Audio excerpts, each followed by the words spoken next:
নমস্কার বন্ধুরা, আশা করছি তোমরা সকলে ভালো আছো। আমার এজেড ব্লগসের সকল বন্ধুকে জানাই অনেক স্বাগত। আজকের রেসিপি পাঁপড়ের ডালনা। সঠিকভাবে নিয়ম করে এই পাঁপড়ের ডালনাটা আমি তৈরি করছি। কি কি জিনিস দিচ্ছি সেটাই দেখে নাও। প্রথমে আমি পাঁপড়গুলোকে ভেজে নিয়েছি আর আলুগুলো ছোট্ট ছোট্ট করে কেটে নিয়েছি। কড়াইয়ের মধ্যে দিয়ে দিয়েছি তেল।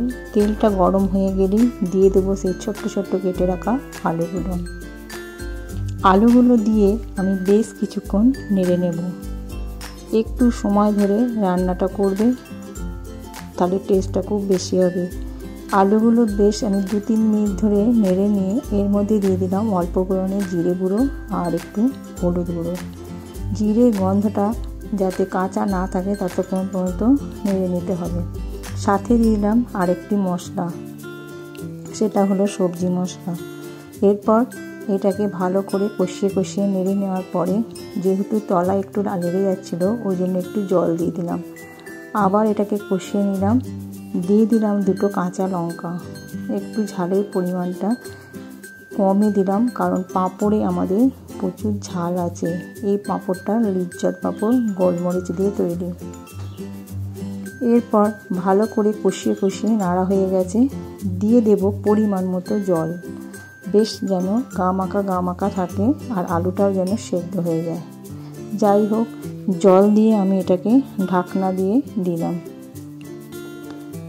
ঢাকা দেওয়ার কিছুক্ষণ পরে ফিরে এলাম, দেখছি আলুটা এখনও সেদ্ধ হয়নি। খুন্তি দিয়ে দেখে নিলাম, সেই জন্য আর একটু সেদ্ধ করে নিচ্ছি। আর নুনটা দিতে ভুলে গেছিলাম, নুনটাও দিয়ে দিলাম। আবার এটাকে আমি সেদ্ধ করতে দিয়ে দিয়েছি ঢাকা দিয়ে। আবার কিছুক্ষণ পরে ফিরে এলাম, দেখছি আলুটা বেশ সুন্দর গলে গেছে। এরপর আমি দিয়ে দেব সেই টুকরো পাঁপড়গুলো, যেগুলো আমি ছোট ছোট করে কেটে রেখেছিলাম। ভেজেছিলাম বড় পাঁপড়, কিন্তু ছোট ছোট করে কেটে নিলাম।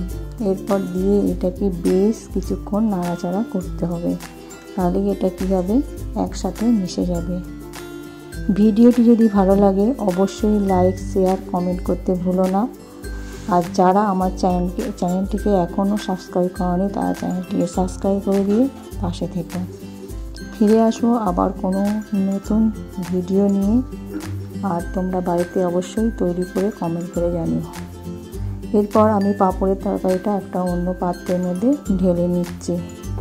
দেখে নাও, বেশ গা মাখা হয়েছে। খুব শুকনো করবে না, তাহলে খেতে ভালো লাগবে না। অন্য পাত্রের মধ্যে ঢেলে নিলাম।